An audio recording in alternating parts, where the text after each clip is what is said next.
Good morning again, church. It's a bright and beautiful Monday morning, August the 17th. I'm so thankful that you've chosen to be with me again with this session of Carry Your Cross. I so look forward to doing these every Monday, and so many of you have encouraged me by saying, I really enjoy it. I really like the announcement time and especially the devotional time. That's exactly why we do it. And so today is just going to be another wonderful day. Thank you again for being here with us. I want to thank Matthew and Lindsay White, of course. There's got to be somebody that records this and renders it and puts it online. They do such an amazing job of getting all of our social media taken care of. So I really want to thank them. And I want to thank you as well. Yesterday's worship was again just truly amazing, wonderful. It is so good to be with you and your families. And I want to thank you for taking your responsibility seriously in regard to wearing masks, social distancing according to CDC guidelines. We've got to do these things in order to assure that more COVID cases do not interrupt our worship here at Mount Calvary. So yesterday was just a breath of fresh air for me personally. Thank you for your attendance, and your words of encouragement just means the world to me, just to be together. And of course, today marks the 1 week mark of Bleckley County Schools being in session again.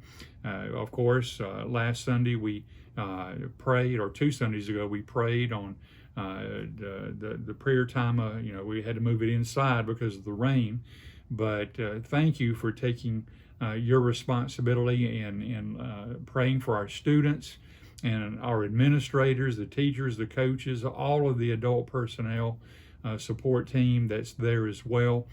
This is a very very tenuous time. We're not knowing exactly how things are going to work out with schools.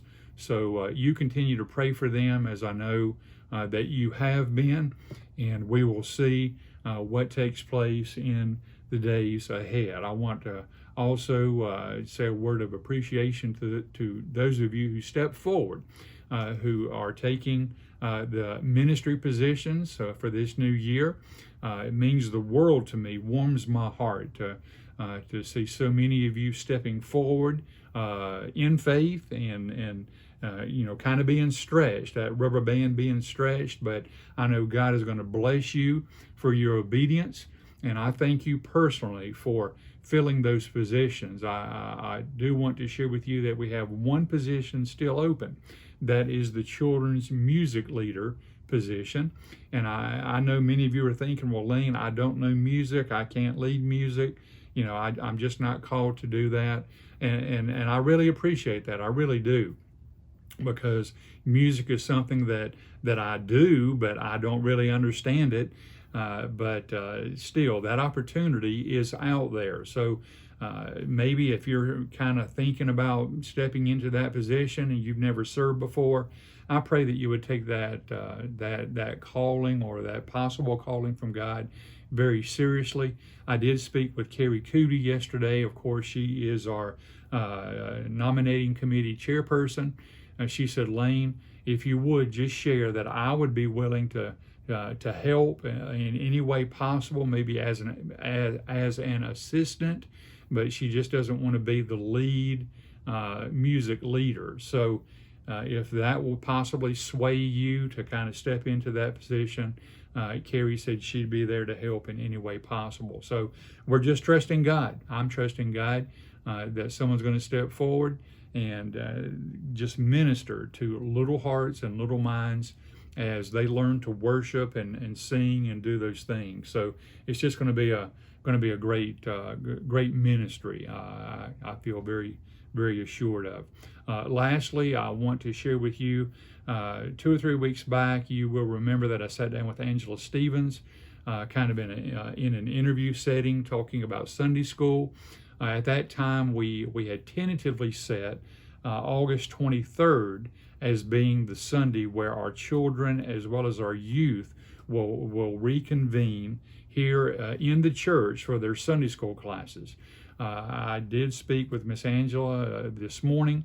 She wants to kind of bump that back a week to the 30th, and I think that's a very wise decision for many reasons. Of course, we have Promotion Sunday coming up on September the 13th. Okay, Miss Angela said that she really wants the children and the youth to come back to their original classes before they move, if they're moving up on the 13th. I think that makes total sense, and I applaud Miss Angela for having that foresight. So just kind of place that on your calendar. We are looking to begin all of our children's Sunday school classes as well as our youth Sunday school classes on Sunday, August the 30th. Okay, that will begin at 9:45. Of course, looking forward to worship on that day at 11, as we do, and so kind of put that in the back of your mind. We will have nursery beginning again on the 30th as well for those of you who have small babies. So kind of put your mind at ease in regard to everything being covered again. Those things will be covered, and our adults have already said, listen, we're going to move forward with this in our Sunday school. We're going to teach. We're going to be here. So I thank you, adult Sunday school teachers and nursery workers, for you carrying forward your responsibility here as well. I don't have to remind you that we're still in the midst of this COVID pandemic. Folks, to be honest, I don't know if we'll ever get away from this entirely. There are new normals that we're having to embrace, and once a vaccine is at our disposal, hopefully by the end of this year or maybe the first quarter of next year, things possibly, I believe, will kind of get back to some level of normalcy. Okay, but of course we do have a number of our members who are recovering at the present time from COVID-19. And I want you to understand that we love you. We're continuing to pray for those who have this virus, and we're looking forward to you just getting totally rid of it and getting back to be able to be back with us here at Mount Calvary with worship or Sunday school or whatever. Of course, we have a lot of COVID in the midst of our community right now. And folks, let's be honest. You've heard me say weeks ago that I'm just totally over this. This is unprecedented. It is something that we've never had to face before, but now it seems like we're being forced to face it. So I just want to encourage you to continue being diligent, continue placing one foot in front of the other, continue to move forward in faith in the midst of your walk with Christ, because those in your family, those maybe within the friend groups that you have, as well as those within our community, we all need encouragement right now. We all need to band together, to pray for one another and to be there for one another and to lift each other up, because there's a lot of discouragement in the midst of our community right now. Families are hurting, they're suffering. So many of our members are going through uncharted waters right now, but I want you to understand that you are loved, you are valued, you are being prayed for in so many personal and profound ways. I want to go to Paul's writing this morning in the midst of Galatians chapter 6, and everything that I have just affirmed to you, Paul writes about our responsibility as believers as well. In Galatians chapter 6, verse 2, he specifically writes, "Bear one another's burdens, and thereby fulfill the law of Christ."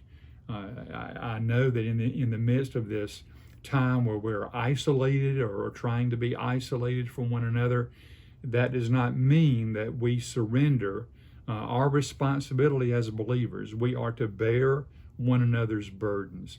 And I understand that we can't visit, each other's homes and different places as we've done in the past right now. That's one of the most frustrating things that I'm going through right now, is I can't go to the hospitals or the nursing homes or the assisted living centers to be with people and to sit beside their beds and to pray for them. And I know that's totally exasperating, but what we can do, and this is what I'm praying that you will do as a believer, make that phone call, send that text message, sit down at a computer and send that an email, send a letter, write a letter, or maybe just a small card and mail it to someone. When God places someone on your heart, I pray that you would act at that particular moment and you would be obedient to minister based upon what the Holy Spirit is calling you to do at that particular time. You will never know how encouraging that text message or email or letter or card or phone call will be to someone who is truly hurting.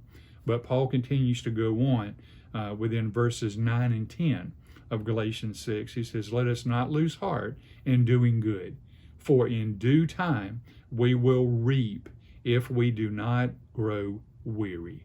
So then, while we have opportunity, let us do good to all people, and especially to those who are of the household of the faith." So that just affirms to me, and hopefully to you, that we are to look out for one another.